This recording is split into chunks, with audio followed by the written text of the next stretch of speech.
2020년은 우리 기억 속에서 잊을 수 없는 한 해죠. 우리 기억에 가장 남는 게 무엇입니까? 우리 성도들도 우리나라나 세계의 10대 뉴스를 보니까요, 제일 첫 번째로 뽑힌 뉴스는 전부 다 코로나 관련 뉴스입니다. 그런데 우리 교회 성도들도 똑같이 코로나 상황과 코로나 상황으로 말미암아 구축된 이런 모든 환경을 10대 뉴스 가운데 지난 한 해 우리 교회에 있었던 가장 빅 뉴스로 선택을 하셨다라는 거예요.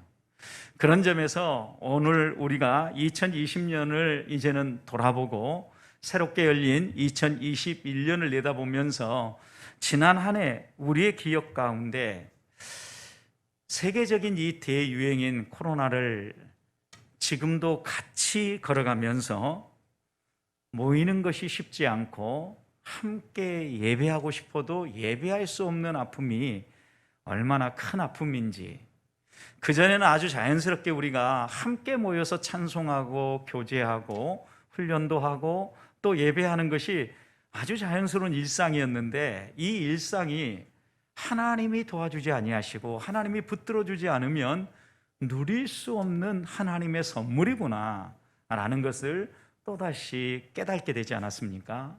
저는 그런 점에서 우리가 이렇게 2021년 새해를 열면서 평범한 일상 가운데 함께 하시는 하나님을 다시 되돌아봤으면 좋겠습니다.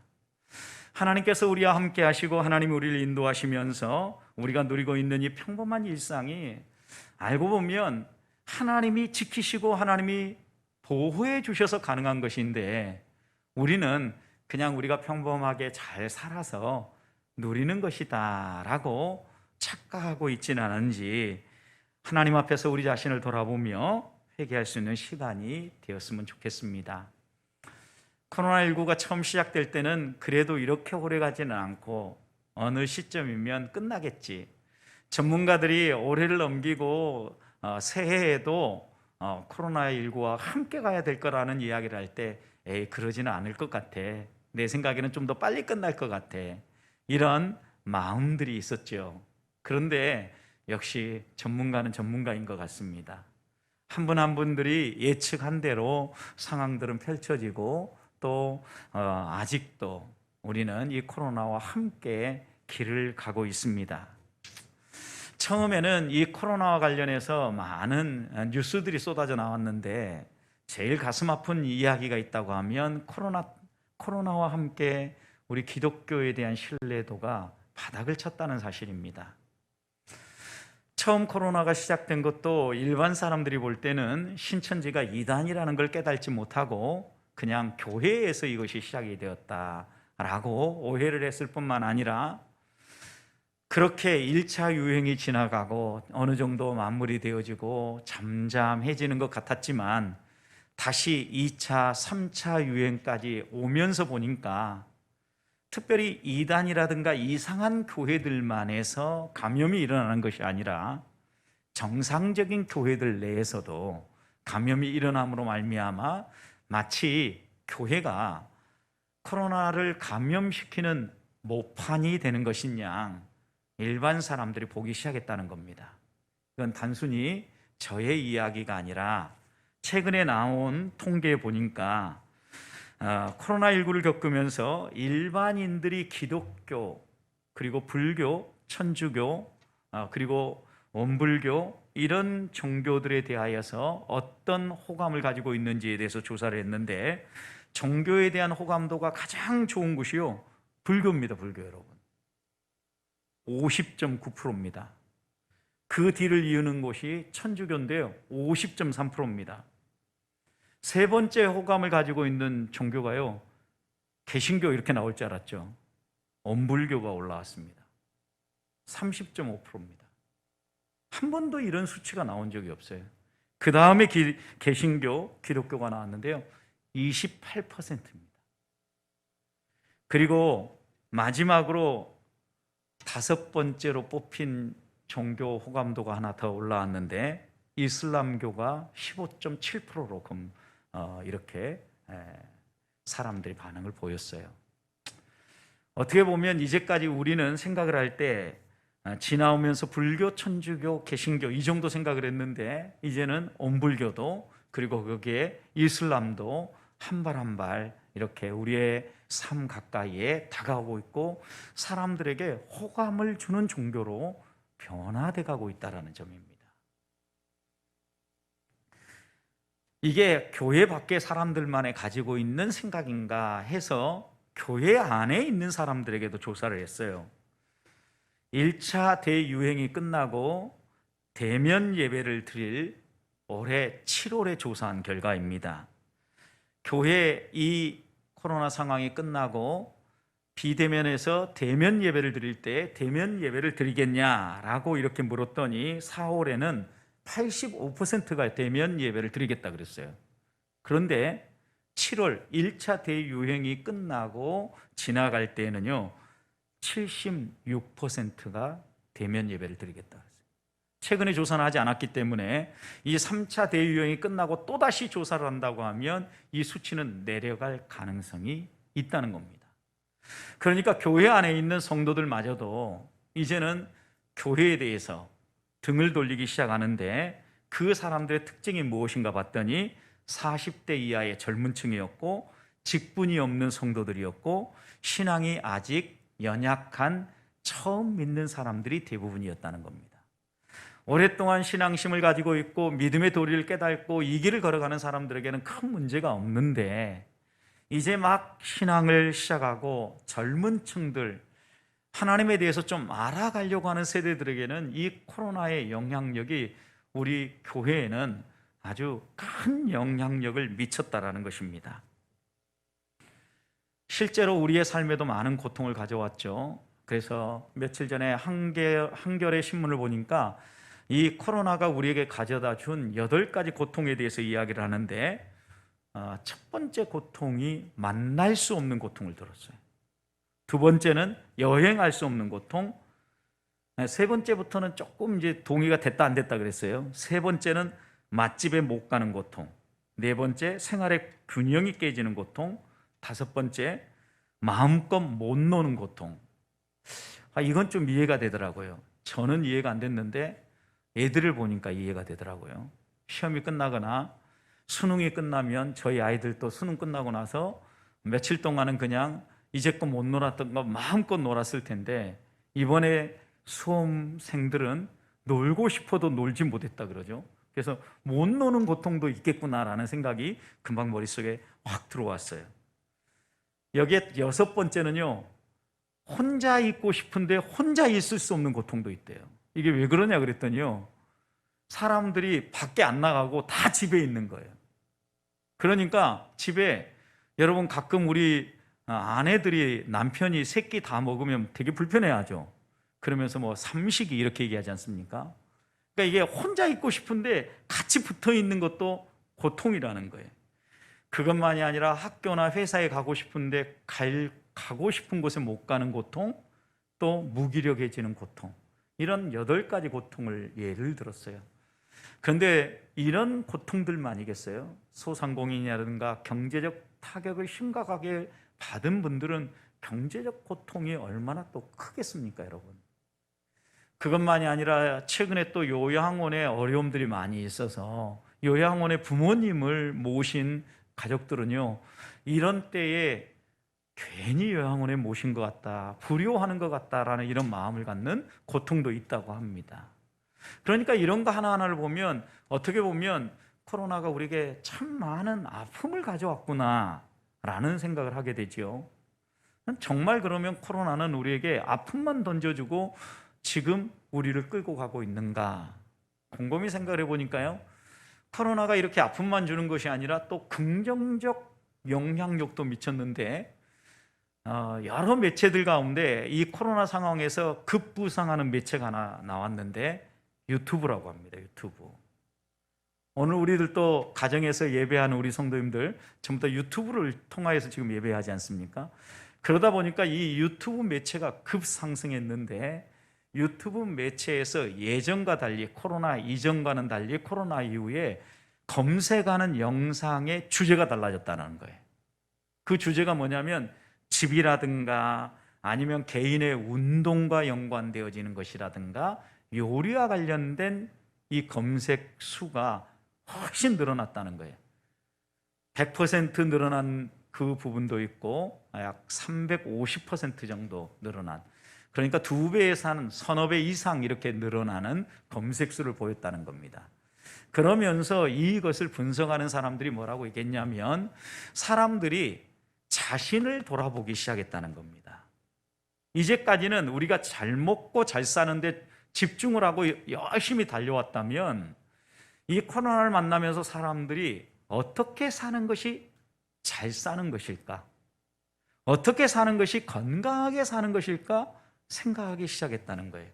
그런 점에서 코로나가 우리에게 가져오는 아주 중요한 긍정적 효과 가운데 하나는 우리의 삶을 멈추어 서서 되돌아볼 수 있는 시간을 주었다는 점에서 저는 이 코로나가 우리에게 준 매우 긍정적 효과라고 생각을 합니다. 사람들의 관심사가 변화되다 보면 우리의 인생이 무엇인가를 생각하게 될 거고, 또 수많은 사람들이 우리 옆에서 질병과 고통으로 세상을 떠나는 사람들을 본다면, 그렇다면 우리는 어디에서 와서 어디로 가는 것일까? 인생의 궁극적인 문제인 생명과 죽음에 대한 질문을 던진다고 하면 드디어 우리는 종교가 왜 필요한지 다시 한 번 더 점검할 수 있는 좋은 기회를 갖고 있는 거 아니겠습니까?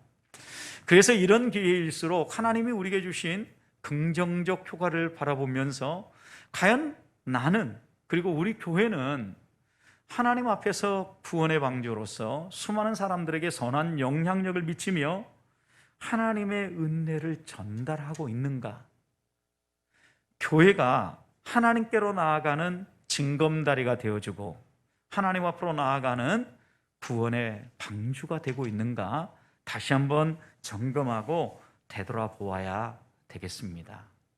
그래서 저는 이런 고민 끝에 송구영신 예배 때 우리 성도님들과 함께 오늘 마태복음 7장 13절과 14절, 예수님께서 산상수훈에서 우리에게 강조하면서 말씀하신 좁은 길로 들어가라. 우리가 그리스도인으로서 성도의 삶을 살아간다면 어떤 길을 걸어야 되고 어떤 길로 행해야 되는가, 이 질문이 생기는 이때에 다시 한번 이 말씀을 가슴에 품으면서 오늘 이렇게 하나님이 열어주신 2021년 하나님께서 우리에게 진정으로 걸어가라고 하시는 길은 어떤 길인지 다시 한번 마음에 새기면서 2021년을 살아갈 하늘의 꿈을 품는, 하나님의 마음을 품는 이 송구영신 예배가 되기를 주님의 이름으로 축복합니다. 오늘 함께 읽은 13절 14절 말씀을 보십시오. 주님은 믿음의 사람들에게 복음의 진수를 가르쳐 주죠. 산상수훈이라고 얘기하는 말씀이니까 복음 가운데서도, 하나님 나라의 복음 가운데서도 그 중심에 들어있는 진수에 해당된다라고 말할 수 있을 겁니다.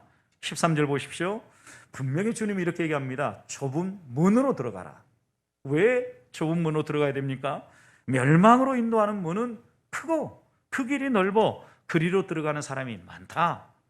그렇지만 반대로 생명으로 인도하는 문은 좁고 길이 협착하여 찾는 이가 적다라고 얘기하면서 오늘 우리들에게 두 가지의 문, 두 가지 길에 대해서 대조하죠. 좁은 문, 넓은 문, 좁은 길, 넓은 길, 이렇게 대조를 하면서 우리로 하여금 생명으로 인도하는 그 길이 어떤 길인가를 생각하면서 살아라 라고 당부합니다. 그렇다면 좁은 문으로 들어가서 좁은 길로 행한다는 의미는 무엇일까요? 성경의 몇몇 주석가들은 실제로 예루살렘을 들어갈 때 예수님 당시에 좁은 문이 있었다고 합니다. 그래서 이 예루살렘 성으로 들어가서 하나님 앞에 나아가려고 하면 이 좁은 문을 통과하기 위해서는 나귀를 타고 하는 사람도, 말을 타고 하는 사람도 반드시 내려야만 통과할 수 있었다는 겁니다. 양식도 짊어지고 또 여러 가지 필요한 보따리도 짊어지고 갔는데 양식도 내려놓고 보따리도 내려놓아야만 통과하여 들어갈 수 있는 그런 길이었다는 것입니다. 이 이야기를 읽으면서 가끔 그런 지역에 갔던 생각이 떠올랐습니다. 어떤 관광지 가면 나무 기둥을 이렇게 여러 개 세워놓죠, 여러분. 그리고 그 간격이 조금씩 다른데 그 사이를 사람들이 지나가 보게 하죠. 왜요? 내가 얼마나 날씬한가 통통한가 확인해 보라는 거죠. 저는 용감하게 제일 좁은 걸로 한 번씩 통과해 보려고 합니다. 역시 머리만 끼고 통과를 못하죠. 그러면서 이제 마음속에 생각하죠. 살 좀 더 빼야 되겠구나. 뱃살이 아직도 덜 빠졌구나. 이렇게 생각을 하면서 건강을 돌아보는 거죠. 여러분, 그러니까 좁은 문이라든가 어떤 이런 건축물이 있다는 것은요, 우리로 하여금 뭔가 생각하게 하는 거예요. 우리 한국 기독교 초기에도요, 건축을 할 때, 교회를 지을 때는요, 교회가 참 하나님의 말씀을 생각할 수 있도록 문을 건축할 때에도 하나하나 생각하면서 했다는 거예요. 좀 수수하고 또 겸손하게 이 문에 들어가서 구원의 길이라는 것, 구원의 문이라는 것, 하나님께로 나아가는 길이라는 걸 느낄 수 있도록 디자인도 하고 만들었다는 거예요.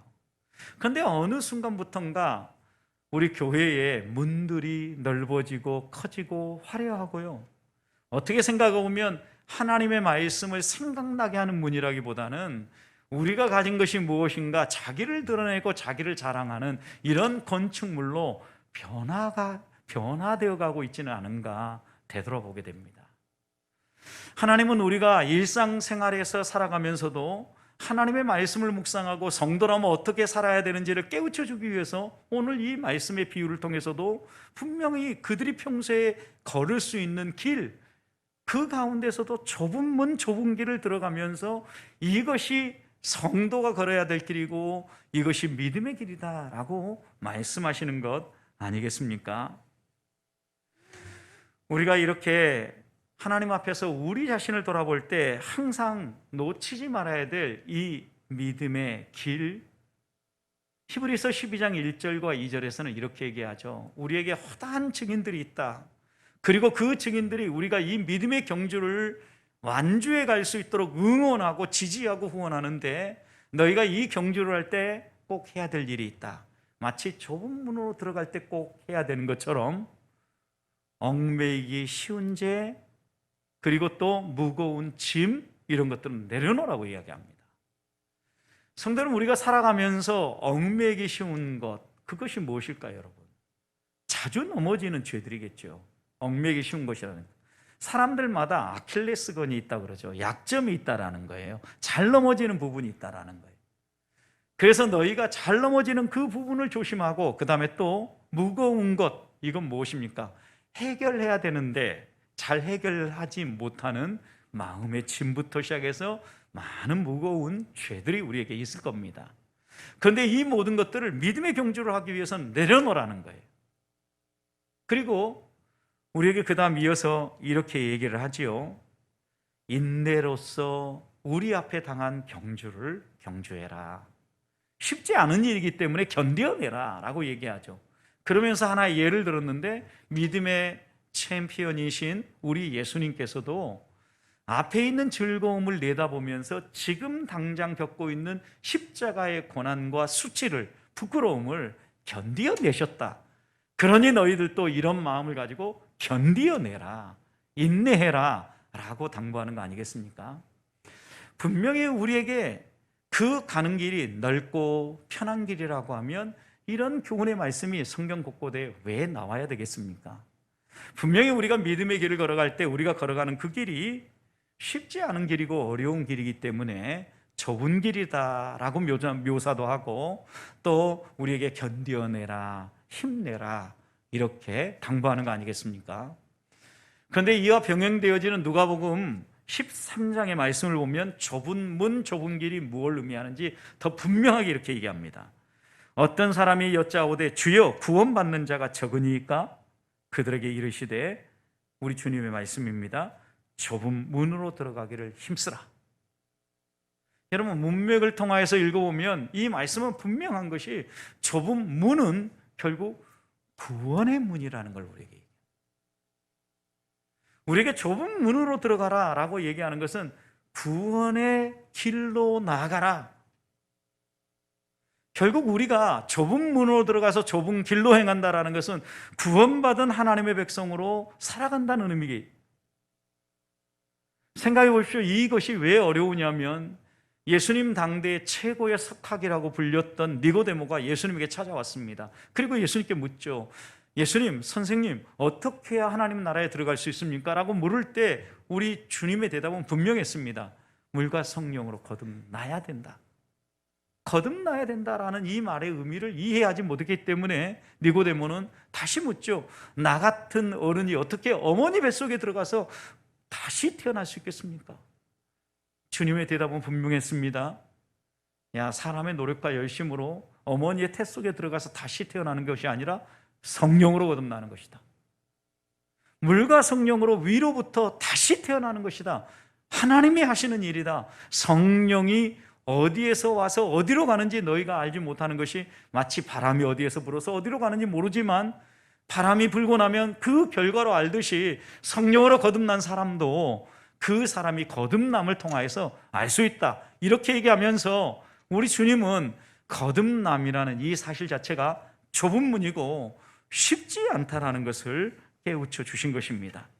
자, 그렇다고 하면 우리가 2021년을 맞이하면서 우리가 제일 먼저 점검해야 될 것, 코로나19로 인하여서 어떤 악영향이 씹히고 어떤 부정적인 영향이 다가온다 할지라도 우리의 이 믿음의 경주가 흔들리지 않기 위해서 첫 번째 좁은 문으로 들어가는 것은 나의 이 구원의 문제를 점검하고 지나가는 것임을 깨달아야 됩니다. 물과 성령으로 거듭나지 아니하고 좁은 길은 열리지 않습니다, 여러분. 좁은 문을 통과해야 그 다음 좁은 길이 열리기 때문입니다. 저는 우리 보배교회 성도들이 오늘 밤 이 세상을 떠난다 할지라도 주님 품에 안길 수 있는 하나님 나라에 들어갈 수 있는 소망이 분명하기를 주님의 이름으로 축원합니다. 예수 그리스도가 나의 죄 때문에 십자가에 죽으셨다는 이 사실을 믿는 것이 입술의 고백이 아니라 어떤 상황에서도 아무리 우리의 어려움이 다가와도 코로나가 우리의 신앙을 흔들어 놓아도 이 믿음이 흔들리지 아니하고 주 앞에 한 발 한 발 가까이 나아가는 성도들이 되기를 소망합니다. 그렇다고 하면 우리들은 어떻게 좁은 길로 행하며 살아갈 수 있을까요? 좁은 길로 행하려고 하면 분별력이 있어야 합니다. 오늘 본문에도 분명한 대조를 하죠. 좁은 문, 넓은 문. 그 다음 좁고 협착한 길, 그 다음 넓은 길. 적은 사람, 많은 사람. 여러분, 이 표현들 보세요. 놓칠 수가 없죠. 우리 앞에 좁은 길과 넓은 길이 펼쳐졌다고 생각해 봅시다. 구별 못 하실 분이 있어요? 적은 사람이 가는 길과 많은 사람이 가는 길 구별 안 됩니까? 선명히 구별됩니다. 그런데 많은 사람이 좁은 길을 가지 않고 넓은 길을 걸어갑니다. 이유가 뭘까요, 여러분? 우리의 마음이 문제인 거죠. 우리의 마음은요, 좁은 길, 또 힘든 길, 사람들이 적게 가는 길, 그런 길을 가고 싶어 하지 않는다는 겁니다. 좀 편한 길, 넓은 길, 많은 사람이 가는 길, 그래서 거기에 묻혀서 그냥 따라가는 길, 이런 길을 더 마음 편하게 생각한다는 겁니다. 그러다 보니까 우리는 우리 눈앞에 분명히 좁은 길이 무엇인가가 보여져도 넓은 길을 선택해버리곤 하는 것입니다. 그래서 우리가 좁은 길로 행하려고 하면 분별력이 있어야 되는데 이 분별력이 우리에게 생겼을 때 선택의 갈림길에서 무엇을 선택하느냐에 따라서 어떤 결과가 주어질 것인가에 대한 분명한 이해가 있어야 합니다. 여러분, 좁은 길, 힘든 길, 협착한 길, 어려운 길을 선택하면 그 길은 무슨 문이에요? 생명으로 인도하는 문제. 결과는 생명이에요. 그런데 넓은 길, 편한 길, 많은 사람이 가는 길, 그걸 선택하면 결과가 뭐예요? 멸망이에요, 여러분. 결과를 생각하면서 길을 선택하라. 우리 눈에 선명하게 보여도 내 마음이 자꾸 곁길로 가려고 하면 그럴 때 내가 이를 선택함으로 말미암아 얻어질 결과가 무엇인가를 생각하면서 선택하라는 거예요. 여러분, 우리가 다 이 코로나19의 가장 좋은 방역이 백신이 있기 전에는 마스크를 쓰는 거라고 이야기를 했습니다. 그런데도 많은 사람들이 마스크를 벗습니다. 이 정도는 괜찮겠지 생각합니다.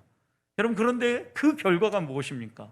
3차 대유행을 보면서 본인들의 아니란 생각이 사뭇 큰 유행을 만들어내고 있다는 것, 우리가 또 깨닫는 거 아니겠습니까? 결과가 어떨 것인가를 내다볼 수 있는 안목, 이것이 분별력을 키워준다는 것입니다. 여러분, 이것만이 아닙니다. 성경은 분명하게 또 우리에게 이 분별력을 가지고 좁은 길을 걸어가려고 하면 깨어 있으라고 얘기를 하는데요, 민수기 10장 말씀을 보면 이스라엘 백성이 출애굽하여서 시내산에 도착했을 때 하나님의 말씀을 받고 그곳에서 약 1년 가까이 머물게 됩니다. 그때 하나님께서 모세를 불러서 이제 바란 광야를 향하여서 행진을 시작하게 하죠. 그런데 행진을 시작하게 할 때 제일 먼저 숫자부터 세게 해요. 그래서 민수기라고 하지 않습니까? 수를 셌다 해서. 그래서 민수기에서 수를 세는데요, 각 지파별로 세웁니다. 그리고 모든 사람들의 수를 세었더니 60만 명이 넘었죠. 20세 이상 전쟁에 나갈 사람의 수가요, 남자들만의 수입니다. 그래서 진영을 구축을 할 때 오른편에는 어느 지파, 왼편에는 어느 지파, 앞에는 어느 지파, 순서를 다 정해줍니다. 그리고 행진을 할 때 누가 먼저 가야 될 것인지 모든 걸 우리 하나님께서 다 알려주죠. 그리고 이 대열의 중심에는 뭐가 있게요? 언약궤, 하나님의 임재의 상징인 언약궤가 자리하게 하면서 나아가게 합니다. 그런데 하나님께서 그냥 이들에게 하늘에서 음성을 들려줘서 따라오게 한 게 아니고요, 아론의 자손들 가운데 제사장들에게요, 은나팔 2개를 만들게 해요. 그래서 이 은나팔을 가지고요, 나팔을 부는데 은나팔 2개가 불면 모든 회중이 모이라는 사인이에요. 그런데 은나팔 하나만 불면 천부장급 해당되는 지휘관들만 모여라, 이 얘기예요. 그리고 그냥 이렇게 행진을 하려고 하면 제일 먼저 동편 사람들이 행진을 하는데 나팔을 크게 울려 부는 거예요. 그리고 두 번째 크게 울려 불리면 남쪽에 대가 출발하라는 거예요. 이 사인을 어떻게 할까요, 여러분? 지금 우리 팀이 가는데 위험한 요소가 다가온다 그러면 경고의 나팔로 크게 불었고, 그 다음 그냥 사인일 때는 조금 더 작은 소리로 불게. 여러분, 그런데 이런 나팔 소리를 어떻게 분별할 수 있을까요? 들어봐야죠. 한 나팔을 부는 것인지 두 나팔을 부는 것인지 몇 번 듣다 보면 어때요? 귀에 익숙하게 들려오는 거죠. 여러분, 분별력이 생기려고 하면 어떻게 해야 돼요? 자꾸 들어봐야 돼요. 자꾸 경험해야 돼요. 그래야만 분별력이 생기는 거죠. 반복하여 들어봐야, 훈련해야 분별력이 생기는데, 여러분, 성경에서 나팔을 분다고 할 때 나팔 소리는 무엇에 자꾸 비유되어집니까? 하나님의 뜻이 선포되어지고 하나님의 말씀이 우리에게 전달되어지는 거예요. 그래서 우리가 하나님의 말씀을 따라서 믿음의 경주를 하면서 좁은 길로 행할 때 하나님이 들려주시는 이 나팔 소리를 들어야 되는데, 그 나팔 소리가 뭐예요? 하나님의 말씀을 듣는 거예요. 이 하나님의 말씀을 우리가 한번 읽을 때마다 바로 읽고 이해하고 그 말씀을 내 삶에 적용하며 살아가면 참 좋을 텐데, 나팔 소리가 들려오기는 들려오는데 이게 무슨 소리인지 분별이 안 될 때가 있어요. 그래서 자꾸 듣고 훈련해야 되는 것처럼 하나님의 말씀을 읽고 묵상하고 그것을 내 삶에 하나님이 뭐라고 말씀하시는지 적용하는 훈련을 자꾸 해야 믿음의 경주를 해갈 수 있는, 좁은 길로 행할 수 있는 분별력이 살아난다는 거예요. 하루를 살아가면서도 여러분 생각해 보십시오. 하나님이 내게 무슨 길로 가라고 하는지, 어떤 삶을 살라고 하는지 내게 주신 말씀이 있고, 오늘 하루도 하나님 앞에서 내가 삶을 살아간다라는 이런 마음을 가진 사람이라면 좁은 길로 행하며 하늘의 은혜를 구하며 걸어가지 않겠어요? 그래서요, 우리에게는요, 훈련이 필요해요. 어떤 훈련? 하나님의 말씀을 듣는 훈련, 묵상하는 훈련. 저는 우리 보배교회 성도들이 2021년 한 해 동안 하나님의 말씀을 좀 더 가까이 대했으면 좋겠어요. 우리 교회가 새벽 기도회 때마다 말씀 묵상으로 나누는 매일 성경 정기 구독 좀 하십시오, 여러분. 그리고 그것을 읽으면서요, 저는 이 온라인 상황에서 우리 보배교회 모든 성도들이요, 그 말씀 왼편에 보면 간단한 해설이 나와 있고 오른편에는 말씀이 나와 있어요. 이 두 가지 본문을 읽고 거기에 해설해 준 말씀 한번 읽는데요, 10분이 안 걸립니다. 새해에는 그래서 우리 보배교회 성도들이 계속해서 그 말씀 읽고 해설 한번 읽고 서로를 위해서 두 사람이 짝이 되어가지고 좀 기도하는, 그리고 하나님 앞에서 그렇게 하루를 시작하는 이런 성도들이 되기를 소망해요. 왜요? 좁은 길로 행할 수 있기 때문에. 하나님이 들려주시는 나팔 소리가 이게 지금 경고의 나팔 소리인지 아니면 그 길로 바르게 행진하라는 얘기인지, 지휘관들을 모으는 소리인지 아니면 온 회중이 모이라는 소리인지 우리가 분별을 하고 따라가기 위해서 하나님의 말씀 필요하지 않겠습니까? 한 가지 분명히 기억해야 될 것이 있습니다. 하나님 우리에게 걸어가는 이 길이 좁은 길이고 쉽지 않은 길이라는 겁니다. 이스라엘 백성도 보십시오. 하나님은 은혜로 애굽의 종살이에서 구원해 주셨습니다. 그러자마자 바로 하나님이 약속하신 가나안 땅으로 쏙 들어가게 해주셨습니까? 아니에요, 여러분. 이스라엘 백성이 출애굽하여서 가나안 땅에 들어가기까지 40년의 광야 생활이 있었다는 걸 놓치지 말아야 됩니다. 하나님은 이 40년의 광야 생활 가운데 이스라엘 백성을 훈련하셨어요. 뭘 훈련하셨습니까? 하나님 말씀을 듣고 그 말씀에 순종하는 훈련을 한 거예요. 구름 기둥과 불 기둥으로.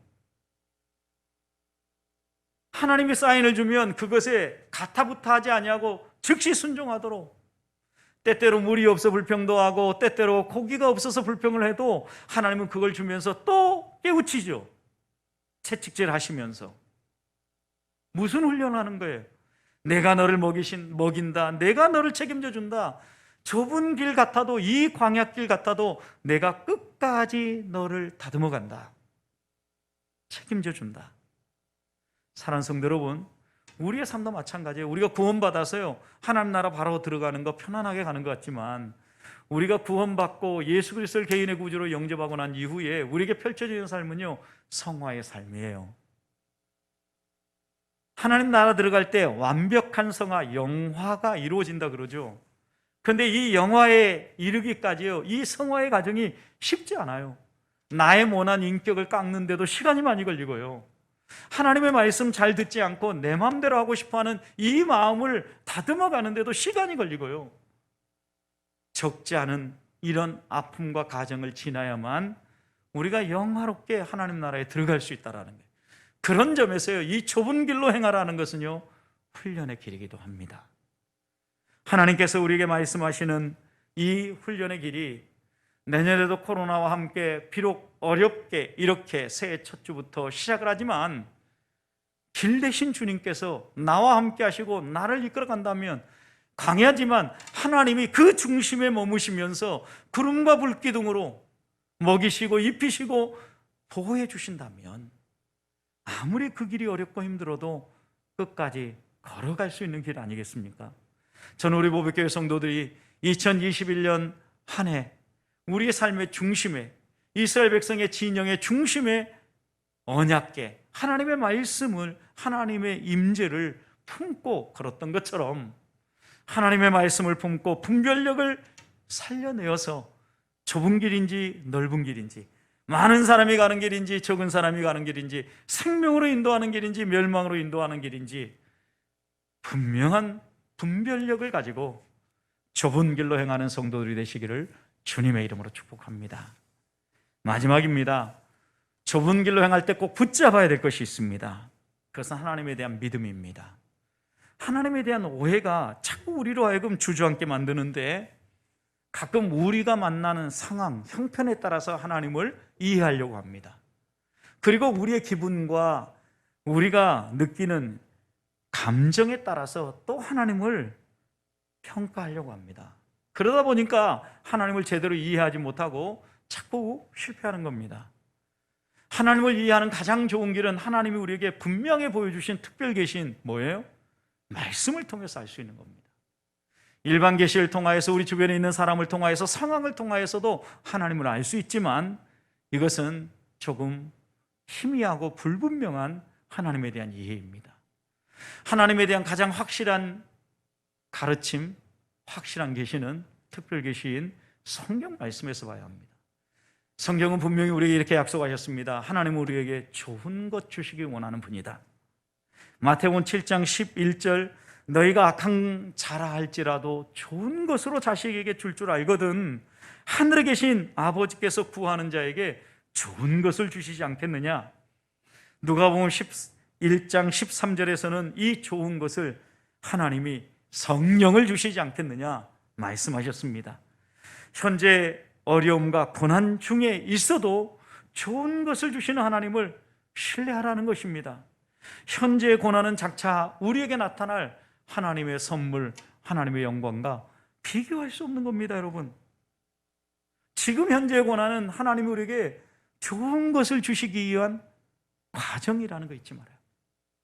지금 우리가 코로나와 함께 걸어가면서 힘들다고 하지만 이 힘든 이 과정이 하나님이 더 크고 놀라운 은혜와 복을 주시기 위한 과정이라면 코로나를 내다보고 이 코로나가 우리가 가져온 고통들을 새롭게 볼 수 있는 눈이 생기지 않겠습니까?